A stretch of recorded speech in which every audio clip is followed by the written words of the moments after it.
Tá gravando? Já começou? Já começou assim? Este é o VupCast, seu podcast sobre tecnologia e gestão de pessoas. Fala galera, hoje aqui a gente está com um VupCast especial. Estamos com dois ícones do ecossistema. Diego, a carinha dele já com certeza já deve ter visto aí. Ele persegue vocês nas redes sociais. Terron, o rei dos hackathons.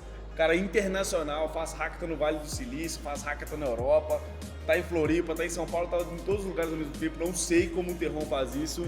Ele tá hoje organizando um hackathon em Floripa, ele tá lá. O Terron é sem noção de estar em todos os lugares, onipotente, onipresente e iniciante.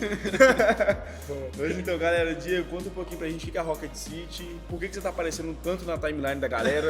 No Instagram só tem Diego. O pessoal fala, cara, Diego, pô, legal te ver pessoalmente aqui, porque, cara, eu não te aguento mais ver no YouTube, cara. Fala, Dev. Fala, Dev. Esse cara já... Cara, assim, eu acho que a gente tá aparecendo tanto por causa do nosso propósito, de uma maneira geral. Então, a gente trouxe algo pro mercado de educação brasileiro que eu acho que nenhuma outra empresa conseguiu trazer ainda, que é a questão de não só ensinar tecnologia, mas ensinar o desenvolvedor a ter foco, a ensinar que, cara, a tecnologia é um meio e não é um fim. Sim. Então, ele, independente da tecnologia que ele utilize, ele tem que ter um objetivo com aquilo, ele tem que ter um propósito. Então, um dos principais pontos da Rocket City, a gente nunca se intitula uma escola de programação ou escola de JavaScript. Cara, sei lá, JavaScript é o que a gente está utilizando hoje, que a gente entende que vai levar o dev para o mercado da maneira mais rápida e da maneira mais sólida. Mas, com certeza, isso pode mudar um dia. Então, a gente entende que a gente é quase que um guia para o programador. Então, ele vem com a gente quer ser basicamente uma oportunidade para o programador, que ele vem com a gente vai dar o melhor caminho para ele se ele estiver perdido, né? Se ele não sabe para onde que ele vai ir, para onde que o mercado está precisando, o que ele precisa fazer. Então, essa é a ideia da Rocket City. E hoje, assim, uma das formas mais práticas que a gente encontrou de fazer isso realmente foi com curso, foi com treinamento, foi com bootcamp, foi com evento, foi com conteúdo. Então a gente tenta guiar essa galera seguindo nessa linha mais prática, né? A gente tem muito isso na nossa cultura, que é ser prático e nunca conceitual.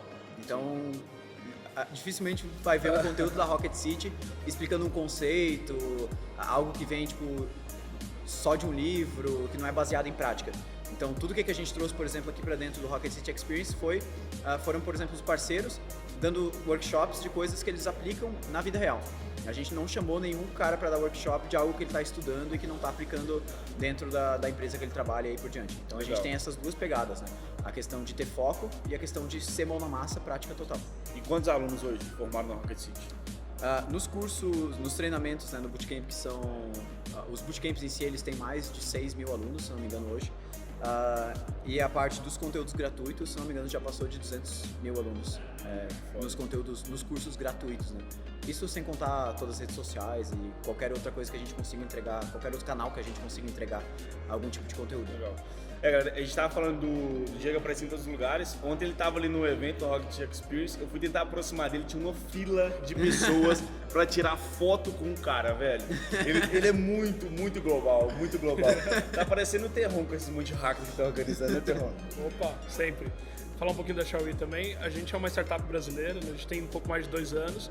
A gente começou organizando o hackathon, um pouco antes disso eu comecei participando e quando eu participei eu falei, cara, mais pessoas precisam ter acesso a isso e a gente acredita que o hackathon ele é um ambiente onde o cara pode testar, onde ele pode errar, mas um ambiente que prepara ele, sabe?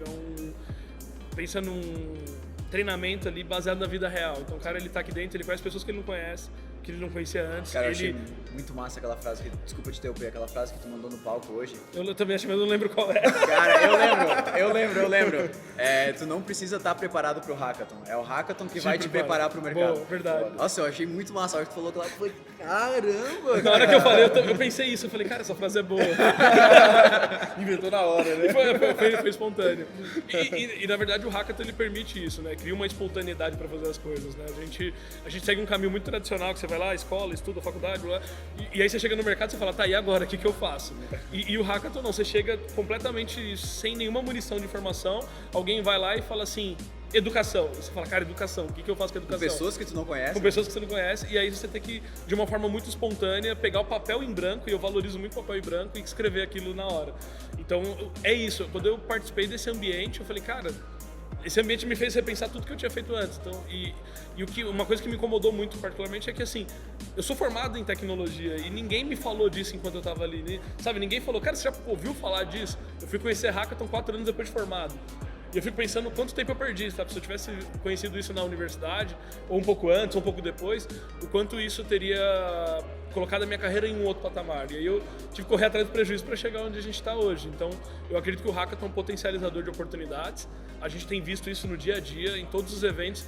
Assim, não tem um evento que a gente não pega e fala, cara, alguém foi para um estágio melhor de carreira. Sábado eu estava num outro evento aqui em São Paulo e chegou um cara da Renner, que é um cliente nosso, e falou, cara, deixa eu te dar um feedback, cara, não tem 2 meses do evento, a gente já contratou 3 participantes e a gente já quer fazer o próximo. Então, assim, a gente enxerga o quanto isso potencializa e o quanto muda o ambiente, porque você contrata 3 caras de um hackathon e coloca num time, esses 3 caras têm o potencial de mudar o ambiente da empresa. Então a gente tem visto os nossos clientes passando por transformações muito grandes por trazer as pessoas certas. E não é para todo mundo, vai ter gente que vai falar, cara, eu não vou gastar o final de semana, mas as pessoas que realmente abrem mão de um final de semana, 2, 3 no ano para participar de uma imersão, que é um hackathon, esse cara ele se destaca no mercado. Então a gente acredita nisso, a gente tem visto isso. E nossa missão é fazer que isso alcance mais pessoas, porque a gente não está no Brasil todo ainda, a gente está em alguns outros países, mas a gente não está no mundo todo ainda e não tem outro caminho. Ou a gente forma mais desenvolvedores, ou a gente vai atrasar a evolução do mundo como um todo, porque a tecnologia está disponível, hoje é acessível, é barato, mas a gente precisa de pessoas. E tudo é sobre pessoas, né, no fundo. E quantos hackathons já organizados? Olha, a gente perde um pouco a conta. Meu contador é a quantidade de eventos que estão na plataforma que foram feitos, já passou de 500 eventos. A gente tem feito, por exemplo, no próximo final de semana a gente tem 4 hackathons no Brasil, 3 nos Estados Unidos. A gente tem feito com uma frequência grande eventos simultâneos. Tem semanas como essa, onde a gente faz hackathon no final de semana, faz hackathon na semana.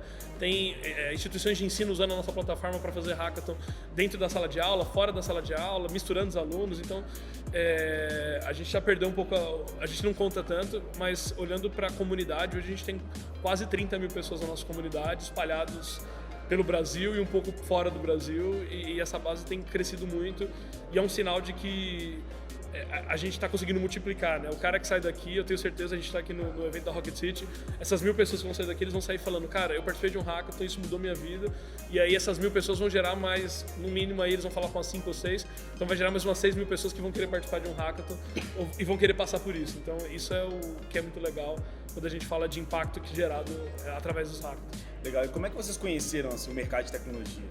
Como é que foi a jornada de conhecer, aprender a programar, participar de eventos?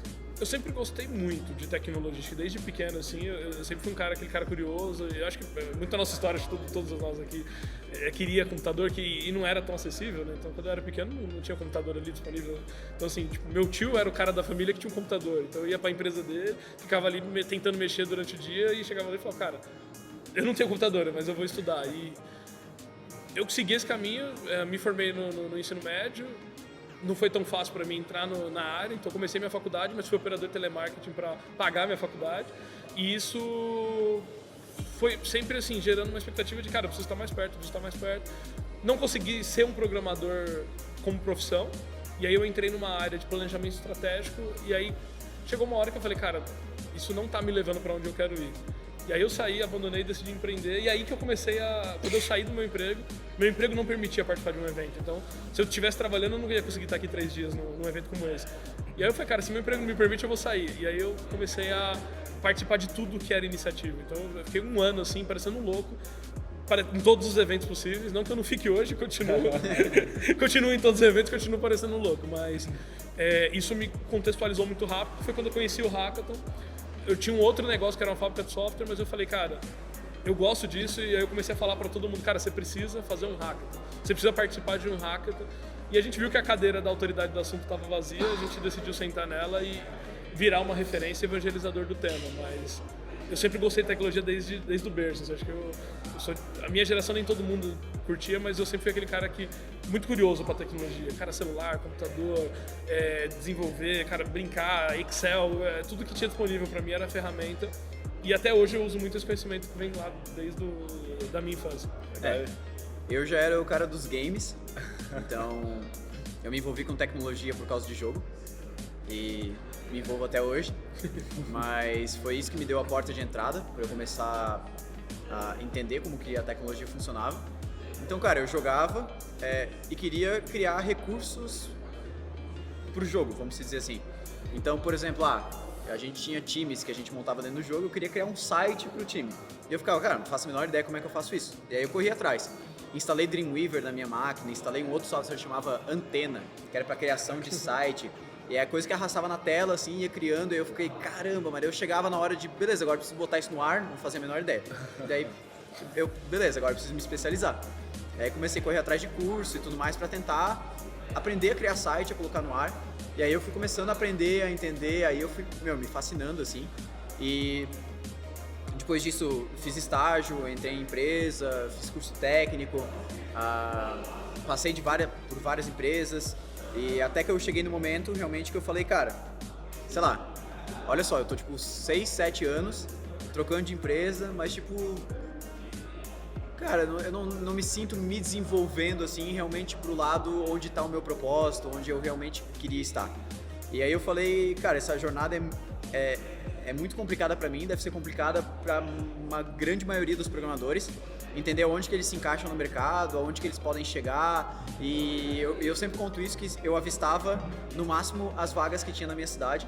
Eu nem se falava sobre trabalho remoto, eu achava que eu ia ter que me mudar para São Paulo para trabalhar em uma empresa maior, para ganhar mais dinheiro e tudo mais, e eu sempre ficava preocupado com isso, porque eu não queria me mudar para São Paulo, eu queria ficar, tipo, perto da minha família, só que eu queria ganhar bem e queria, tipo, ser reconhecido, trabalhar com as tecnologias massas, só que lá não tinha espaço para isso.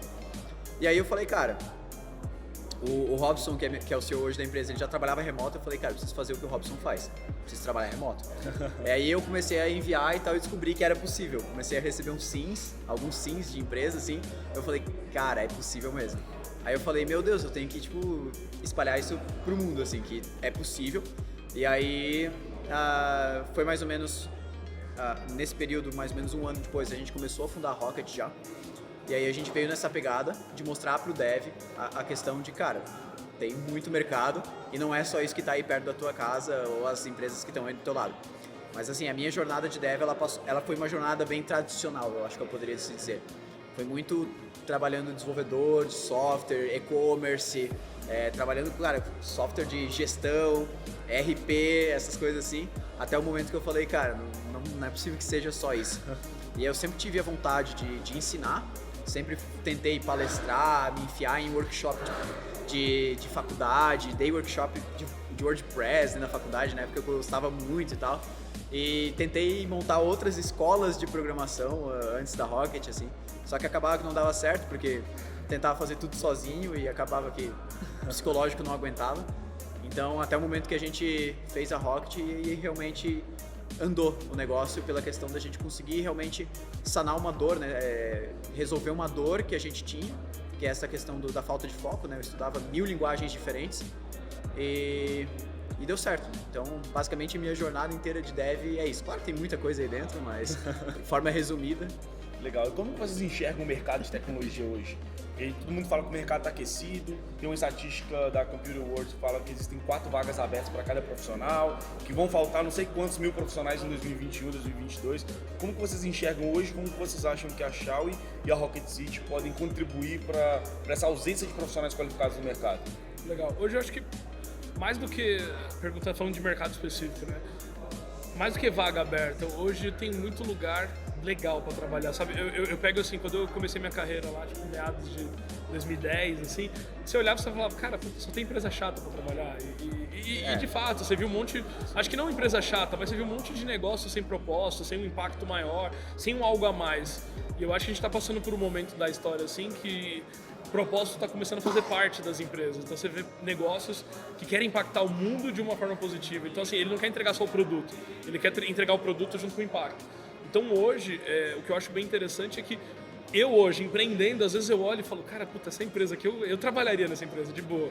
Tem muita empresa fazendo coisa muito legal. E isso não só fora do Brasil.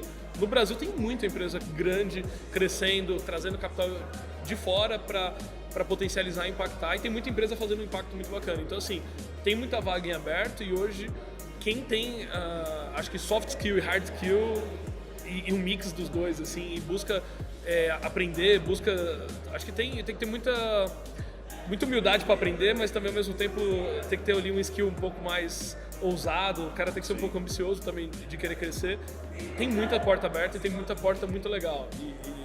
E isso vem gerando um movimento que as empresas que não pensavam antes em propósito, pensam em propósito agora. As empresas que não pensavam antes em cultura, pensam em cultura agora. Então a gente está num movimento de transformação muito grande, tudo isso causado pela tecnologia, e hoje, para quem já está inserido no mercado, eu acho que, cara, tem muita possibilidade. Eu acho que o dev tem que pensar grande, sabe? O cara tem que olhar para um Nubank, para um Neon, para um Hotmart, para uma dessas empresas e falar, cara, me vejo lá. Porque antes, às vezes, eu, por exemplo, quando eu olhava assim, às vezes eu não me via na época as grandes empresas eram o Itaú, o Bradesco, a Vivo, eram as grandes corporações. Eu olhava e falava, cara, eu não sei se eu consigo estar numa empresa como essa. E hoje eu acho que a barreira, assim, o digital melhorou muito o processo. Então, assim, pode pegar um cara, sair de uma cidadezinha muito pequena e ir para trabalhar numa grande empresa, ou pode um cara na cidadezinha muito pequena ficar na cidadezinha muito pequena e prestar um serviço para uma empresa muito grande de qualquer lugar do Brasil, do mundo. O mercado permite isso hoje, e isso é bem interessante. Uma coisa que eu acho legal do mercado, a forma que ele está se transformando, é a questão do desenvolvedor estar se tornando cada vez mais protagonista e menos uma ferramenta apenas. Então eu acho que as empresas estão entendendo que o desenvolvedor não tem só o perfil técnico, não precisa só ter o perfil técnico, e isso entra também no processo de contratação, definição de cultura como um todo e as atividades dele. Então o que eu acho legal é que a maioria das empresas grandes hoje, elas são empresas de tecnologia, com um negócio, com o core delas baseado em tecnologia. E isso entra também agora as startups e tudo mais, está tudo virando tecnologia. E essas empresas, o principal agente, vamos dizer assim, da transformação dentro delas é o desenvolvedor, de certa forma. Então ele ganha muita responsabilidade e ele ganha abertura para ele poder fazer coisas que antes ele não fazia. Então antes o desenvolvedor ele era visto como um cara técnico, totalmente fechado, que a única pessoa que ele se comunicava eram outros desenvolvedores com uma linguagem extremamente técnica que ninguém entendia. E hoje até a gente conversou sobre isso no palco de ontem, que é o desenvolvedor ele tá sendo visto também como alguém que tem controle sobre a regra de negócio como um todo. Então ele passa a ter mais responsabilidade dentro do software, passa a ter abertura também para sugerir, para incluir, para determinar coisas, e ele passa a se tornar o protagonista mesmo dentro do negócio. Por exemplo, hoje, o que é mais, vamos dizer, para um negócio baseado em tecnologia, vamos dizer um Airbnb da vida, o que é pior para eles perder? Um desenvolvedor sênior muito bom em tecnologia ou um desenvolvedor que conhece muito bem das regras de negócio dentro do aplicativo?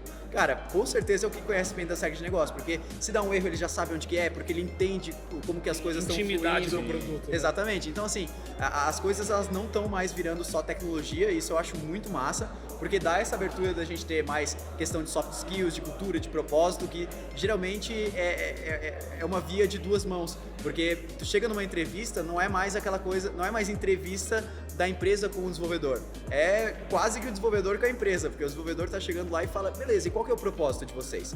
E como que é a cultura da empresa? Né? Não é mais só a empresa perguntando, ei, tu sabe fazer isso aqui com JavaScript, sei lá, alguma coisa assim. Então é legal porque a gente está passando mais por essa fase, realmente isso eu defendo muito, que o desenvolvedor ele está quase que escolhendo os lugares que ele quer trabalhar. E tem um pouco da característica da geração, né? Acho que a geração agora, a galera mais nova, 20, 21, cara, se ele não vê propósito, ele não vai trabalhar. Não. Tipo, o dinheiro... Ele pode até trabalhar, aspectos, mas em 3 meses ele vai vai estar... sair, não. E é uma geração muito pragmática e muito prática, né? Eles querem ver coisas na prática. Como você falou do exemplo das entrevistas, a gente tem notado muito, tanto que o processo seletivo mudou de um tempo pra cá da área de tech. A gente faz muito processo seletivo tech e é literalmente isso, cara. É o desenvolvedor entrevistando a empresa. E o engraçado é que hoje, a gente fez uma pesquisa com a nossa base lá de um pouco mais de 30 mil profissionais, que o principal motivador do profissional escolher aquela empresa não é o salário. O principal motivador é cultura, plano de carreira e se ele se sente protagonista da história da empresa. Ele quer fazer parte de algo.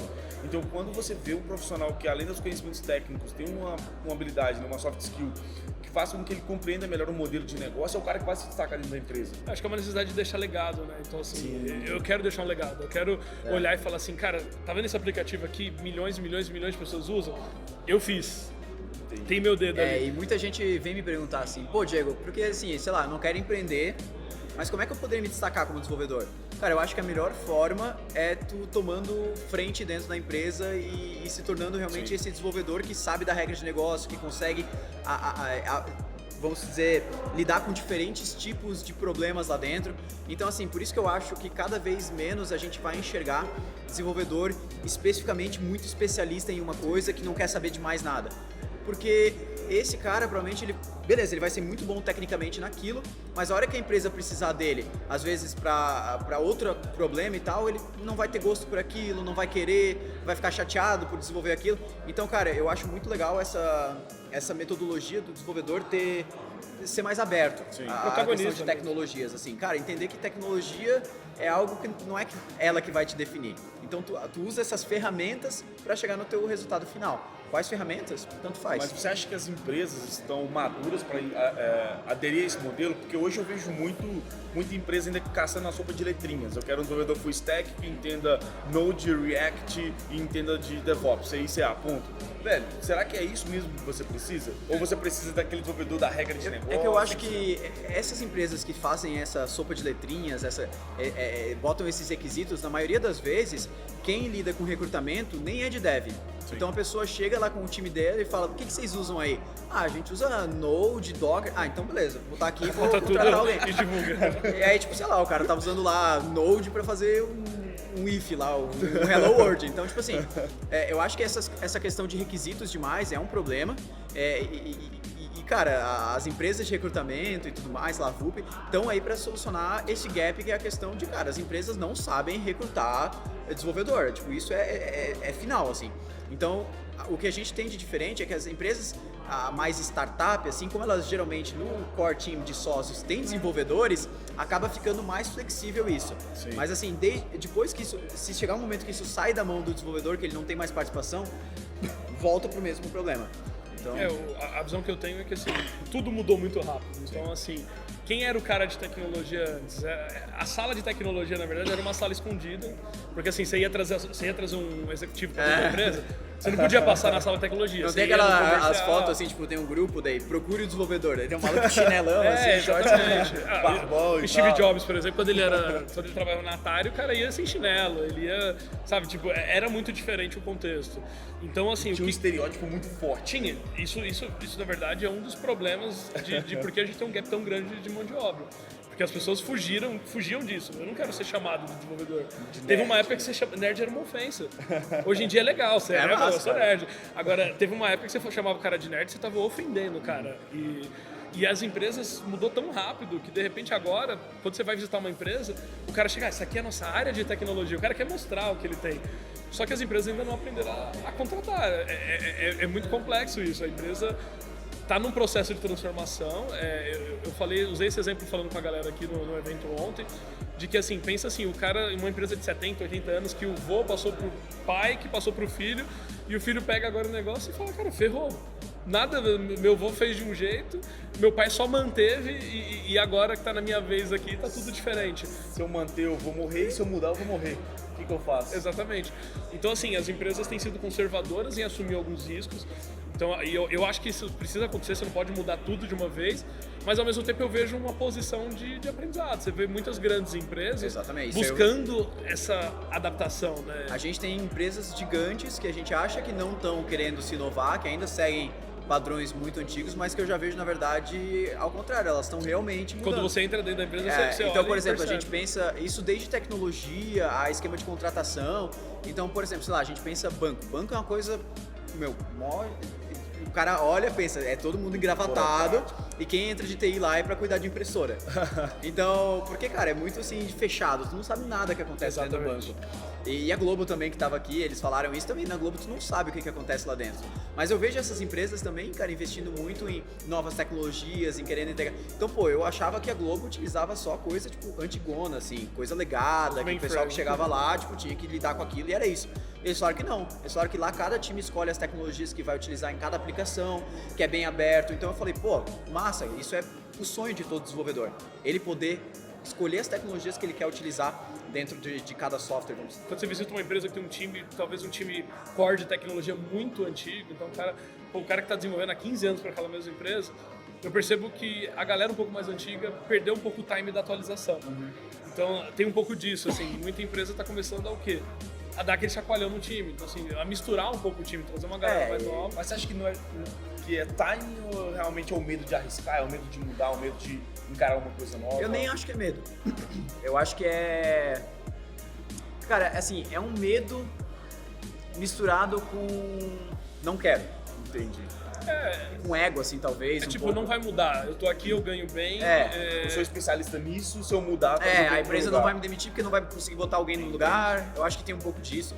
Mas não a maioria, assim, eu acho que... Existe uma fatia. Uma fatia, E isso atrasa um pouco a transformação da empresa, porque a empresa confia nesse cara. Esse cara é o cara sênior lá dentro, é o cara que tá lá há 15 anos, é o cara que fez a primeira versão da plataforma. E às vezes, eu até conversando com a galera aqui, você percebe muito. A galera fala, pô, só porque eu sou um cara de 21 anos, às vezes eu tenho que me esforçar para ter voz dentro da empresa, porque o gerentão que tem lá 10 anos de casa, tipo, não quer assumir, então não quer mudar. O cara ainda quer usar o maço de papel, Cara, isso tem muito, quer usar o ML, um monte de diagrama e falar, galera... Os alunos chegam pra mim, pô, como é que eu convenço o time técnico lá, que é bem mais velho, mais high level, assim, que já tá um tempão lá, que eu vou usar React dentro da empresa, ou que é melhor pra esse caso. E, cara, realmente é um trabalho muito difícil, assim. Se a gestão da empresa não consegue enxergar isso, se a gestão da empresa não tem uma base tecnológica também, eles não vão enxergar isso e, tipo, dificilmente, se tá resolvendo o problema o que tem hoje, dificilmente vai mudar, assim. Então é bem complicado mesmo, mas por isso que eu aposto tanto e gosto dessa questão da ascensão das empresas, tudo voltado para tecnologia, e as empresas que não são voltadas tentando criar braços em tecnologia, porque elas percebem que, cara, se não inovar com tecnologia, é aquela, velho, ou tu tá morrendo ou tu tá crescendo, mudando, porque senão... No geral tá todo mundo atrasado e se você não fizer alguma coisa, você vai ficar mais atrasado. Se você ficar muito atrasado, você vai perder o time e aí não tem muito o que fazer. Uma pergunta que sempre fazem pra mim, pra todos os lugares que eu vou, todos os eventos, eles é meio que uma comparação. Eles falam, cara, você acha que os desenvolvedores de hoje são os engenheiros de 15, 20 anos atrás? Que o mercado de engenharia civil deu um boom, tava faltando profissionais pro mercado de engenharia, todo mundo achou que ia ser o resto da vida e isso deu uma desinchada de um tempo pra cá e entrou em crise. Vocês acham que daqui 20 anos, 15 anos, o mercado de desenvolvedor vai ser como os engenheiros lá atrás? Assim, pensa assim, hoje é o maior gap de profissionais do mundo. Então, qual movimento vai acontecer? Vai se formar muitas pessoas. Não sei, 20 anos para tecnologia é muito tempo. Mas assim, eu diria que vai chegar uma hora que a gente vai nivelar um pouco a quantidade. Mas assim, a tendência é que tudo vire de mais digital. Então assim, todo hardware hoje, por exemplo, que está ganhando, por exemplo, muito de software, vai precisar de uma manutenção, vai precisar de melhoria, vai precisar de atualização. Então, assim, o ciclo de evolução é diferente de uma arquitetura que você vai construir e chega uma hora que, principalmente em grandes cidades, chega uma hora que você não tem muito, você começa a derrubar um prédio para construir outro, mas assim, chega uma hora que você resolve o problema. A tecnologia, a modernização da tecnologia, eu não enxergo assim. Eu enxergo que, assim, toda vez que você tem um sistema pronto, tá pronto para você começar de novo a refazer e melhorar, porque você tem novos recursos de tecnologia para utilizar nele. Mas vai chegar uma hora que vai ser commodity. Então, assim, agora eu acho que é um momento, assim, é o auge de quem quer entrar para esse mercado, de se destacar, de conseguir liderança, de conseguir uma posição. Vai chegar uma hora que vai comoditizar. Vai virar... Criando palavras. Vai virar commodity, e aí uma vez que vira commodity, talvez não vai ser assim, talvez não vai ser uma briga, talvez vai diminuir um pouco ali a questão do quanto hoje isso é um problema. Mas eu acho que quem entra em tecnologia eu acho que isso hoje... pode acontecer, mas vai demorar, tipo, muito tempo mesmo, assim. Porque eu acho que a questão de comparação com a engenharia são duas coisas diferentes, assim. A questão é que a engenharia ela não estava em alta porque o mercado como um todo, as outras áreas estavam se voltando para a engenharia. Exatamente. Que é o que a gente tem no meio digital. As outras áreas, seja medicina, advocacia, direito, né, administração, alimentação, tá tudo virando tecnologia. Então, assim, o pessoal me pergunta, pô, Diego, cara, eu tô me estudando agora, mas será que quando eu tiver bom, já não vai ter acabado as vagas? Não, cara, vai estar 4 vezes maior. Sim, no mínimo. Porque se tu pegar, assim, sei lá, eu tenho, por exemplo, primo que estudou direito, que ele tá mais preocupado com tecnologia dentro do direito, como é que ele consegue atingir a parte de direito digital do que, sei lá, que o meu tio que também faz direito e é mais velho. Então, assim, a gente vê a galera que tá entrando agora no mercado, tá só se preocupando com tecnologia, com digital, LGPD, cara, tudo que envolve tecnologia. Isso é muito massa, então, porque vai gerar muita oportunidade para o desenvolvedor em diversas áreas diferentes. Assim. A gente tá na primeira onda de automação ainda tem coisa pra caramba pra se automatizar. E quando você terminar tudo, o que começou agora já vai precisar ser revisto. Então, assim, acho que o que você falou, né? Tudo tá virando tech, tudo tá virando digital. Então, assim, tudo que tá sendo criado vai precisar ser melhorado, ser otimizado. E é diferente da arquitetura que ela não influenciava diretamente em todas as áreas. E ela simplesmente tinha uma demanda de construção, né, de grandes cidades. Então, assim, precisávamos ganhar espaço, precisávamos otimizar espaço. Mas chegou uma hora que, assim, pô, a gente já tem grandes centros e eles estão bem construídos. Aí é o quê? Melhoria, correção, mas assim, acho que é bem diferente. Acho que a tecnologia tem oportunidade aí para um bom tempo e oportunidades melhores virão ainda. O engenheiro não constrói o prédio dele. Putz, esqueci um pilar. Derruba tudo. Exatamente. Você tem prédios aí de 80, 90, 100 anos que ainda não passaram por modernização. Sim. E pensando no mercado externo, cara, o que vocês acham de comparação do mercado brasileiro com China e Estados Unidos em relação à tecnologia? A gente realmente está muito atrás ou a gente está, assim, engatinhando ainda para... Eu acho que em termos de uso de tecnologia, a gente está bastante nivelado, porque todo o conteúdo que se lança a respeito de tecnologia, hoje ele é distribuído a nível global. Então, assim, a gente não está usando uma coisa que se usava, tipo assim, a gente está usando Delphi agora porque usava Delphi 10 anos atrás em outro país. Não, cara, saiu uma coisa nova ali 10 da manhã, meio-dia, alguém tá lendo um artigo sobre isso e 2 horas da tarde tá gravando um podcast ou um vídeo falando da tecnologia. Então, acho que nisso tá rápido. Acho que a gente tem uma questão no Brasil que é muito forte, eu ouço muito isso das empresas, principalmente quando eu tô fora do Brasil, que é a respeito do quanto a gente é produtivo. A gente ainda tem uma produtividade menor do que a produtividade em alguns países. Porque o brasileiro tem um ritmo um pouco assim, diferente, às vezes o brasileiro demora muito pra, sabe, não tem aquela pegada e quando você vai por exemplo, estive já em algumas empresas, tipo Netflix, etc. Cara, a forma que é ágil, o cara não trabalha mais que a gente, mas ele é muito produtivo. É muito produtivo, o cara não perde tempo com coisa pessoal, não sei o que, é muito focado. A gente precisa ser mais produtivo. Acesso à tecnologia, a gente trabalha com as tecnologias de ponta que estão sendo usadas no Vale do Silício, em Israel, na China. Tá tudo nivelado. Em termos de produtividade, a gente já tem um desafio muito grande. As pessoas falam que o brasileiro é do povo que mais trabalha, e de fato, a gente trabalha 15, 16 horas, mas só que a nossa produtividade é uma produtividade de 3 ou 4 horas no máximo, e aí os outros países as pessoas trabalham 8 horas, mas eles entregam 7 horas de produtividade. Então essa pra mim é a principal diferença quando eu olho o contexto lá fora pra cá. A gente tem uma barreira do idioma que tem se resolvido, então assim, hoje o dev... ele já é um perfil que fala inglês, então isso é muito bom, muito pelos games. Eu acho que eu não falei inglês tão cedo, porque eu não fui o cara do game. E não foi por maldade, não tinha internet, não tinha videogame, então eu não tive essa fase gamer da minha vida, mas assim, os games têm conectado muito, então assim, um cara que joga muito, ele fala inglês, porque ele precisa falar pra interagir, etc. E aí, essas 2 barreiras, a gente precisa ser mais produtivo, a gente precisa, para ser global, a gente precisa falar inglês muito bem, e aí é o contexto que a gente tem nos outros países, né? O Brasil, assim, eu já visitei muitos países, o Brasil é um dos únicos países, assim, que a gente só fala um idioma, sabe? A maior parte dos países tem 2, 3 idiomas, e no mínimo inglês todo mundo fala, sabe? Se você vai em qualquer... é meio de praxe, principalmente no mercado de tecnologia. Então a gente tem esse desafio aí pela frente, que a gente tem... Eu acho que a gente não tá mal. Acho que, de modo geral, a gente tem evoluído bastante. Uma preocupação que eu tenho, uma preocupação particular minha, assim, é o quanto a gente tem perdido talentos para outros países. Então, as pessoas hoje, assim, se eu pegasse as pessoas mais capacitadas, os talentos que eu conhecia mais ferrados, sei lá, em 2017 hoje, eu diria que uns 55% já não tá no Brasil. E isso preocupa, porque a gente não traz cara de fora, a gente está perdendo. Então acho que isso é um ponto aí de preocupação.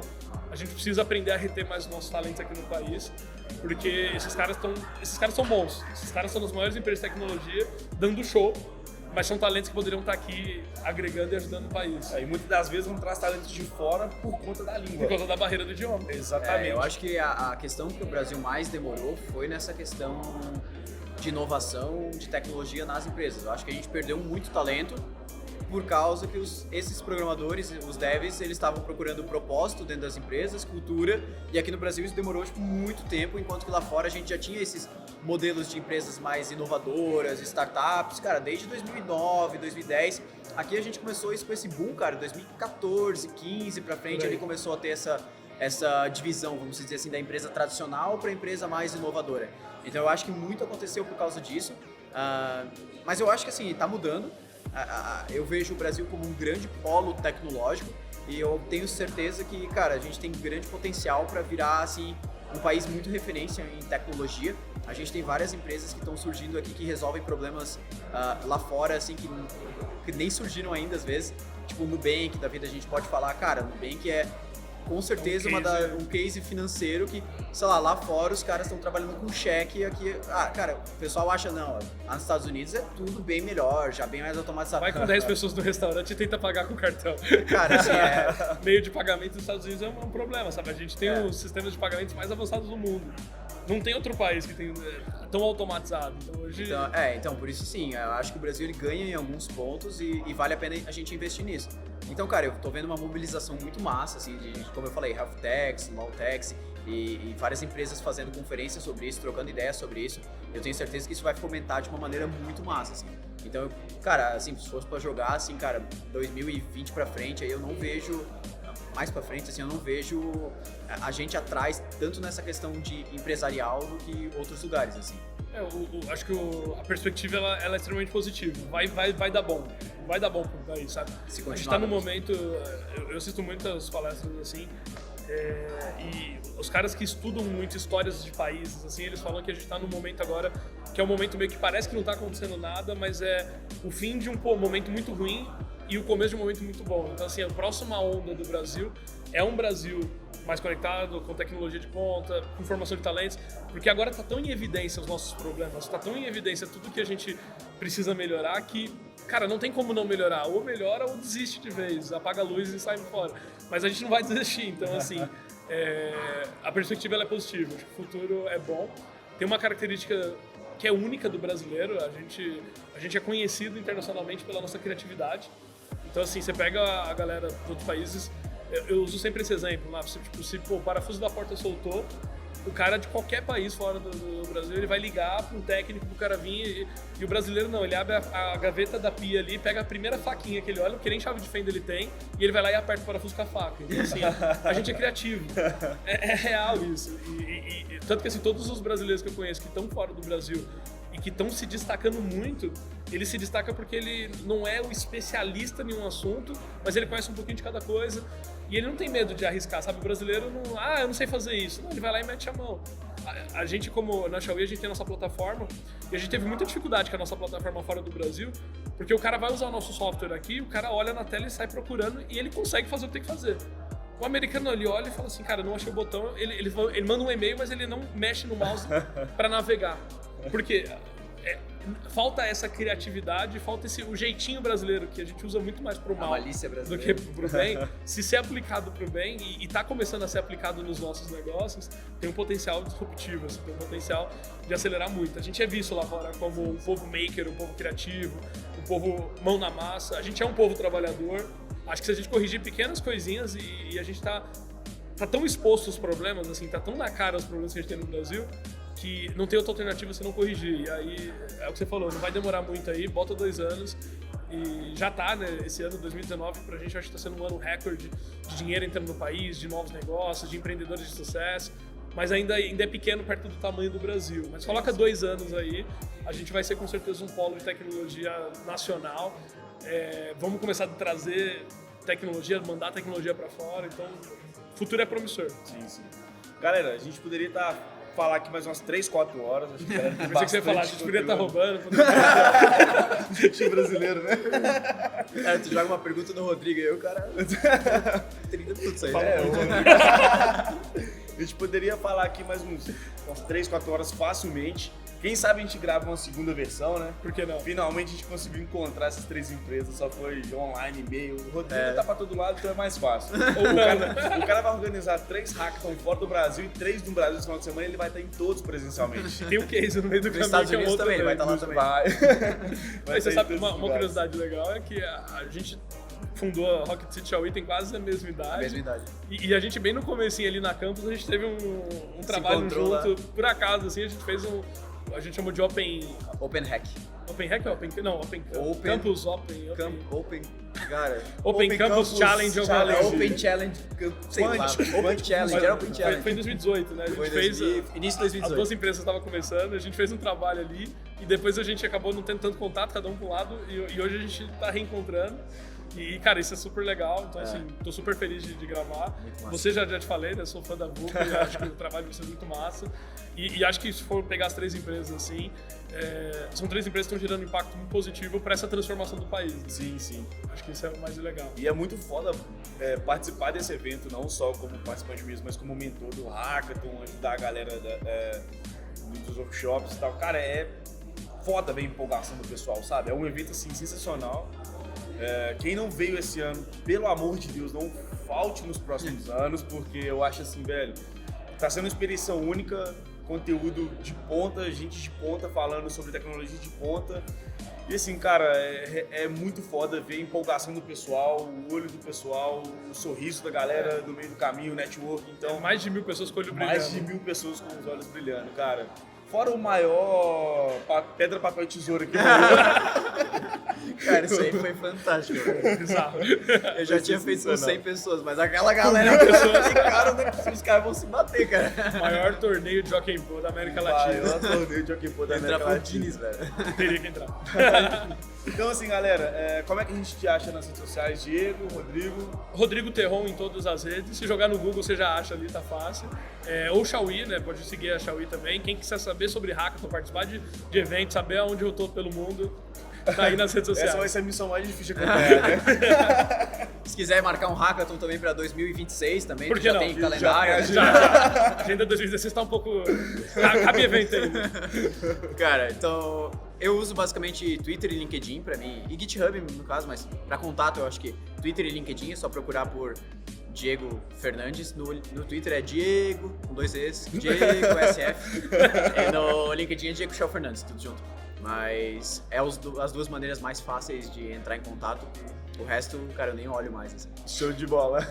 E qual que é a mensagem final que a gente vai deixar pros devs aí? Cara, estudem com foco e tenham objetivo. E não se contentem só com o básico, com a mesmice. Procurem empresas que tenham um propósito, que se alinhem com a tua cultura. E assim, cara, é um trabalho mútuo. A empresa, ela tem que gostar de ti, tu tem que fazer um bom trabalho para a empresa, mas a empresa também precisa ser boa para ti. Então precisa ser os 2 lados.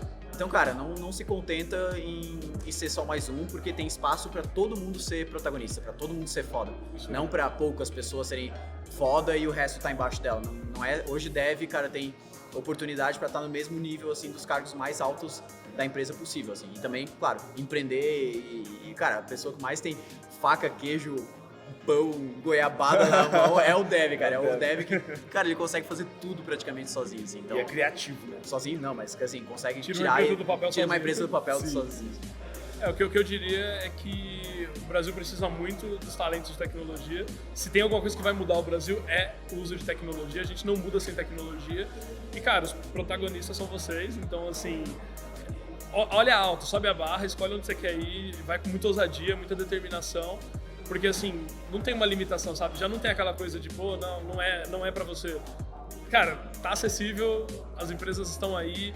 A gente tem já 10 unicórnios, então você pesquisa assim, unicórnios brasileiros, saiam entrando em contato com eles e falando, cara, é aí que eu quero estar.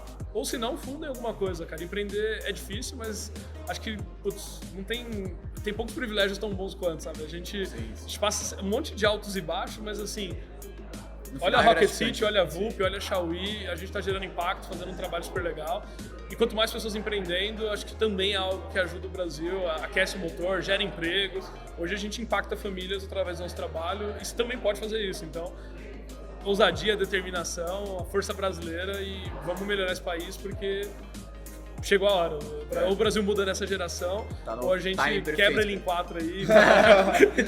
Pra ficar mais fácil. E pra quem quer empreender, participe de um bootcamp da Rocket City, aprenda a programar. Vai no Vai no hackathon. hackathon da Xiaomi. Forma a equipe e acabou, cara. Acabou, velho. E se precisar de Tá mais gente, fácil. chama a Vulca. É, e se precisar de mais gente, chama a gente. Caramba. Isso, galera. Terron, brigadão, Obrigadão velho. pelo convite. Obrigado, Diego. Tamo junto, cara. Tamo junto. Obrigadão, até o próximo podcast. Quem não assistiu os últimos episódios, volta lá. Tem episódios sobre finanças, sobre marketing, sobre vendas. Aí já tem conteúdo suficiente pra você empreender. E hoje a gente ensinou como é que empreende. Então, volta lá, galera. Abraço, até o próximo podcast. Falou, Valeu, galera. tchau. Até mais. Abração. Tchau, tchau.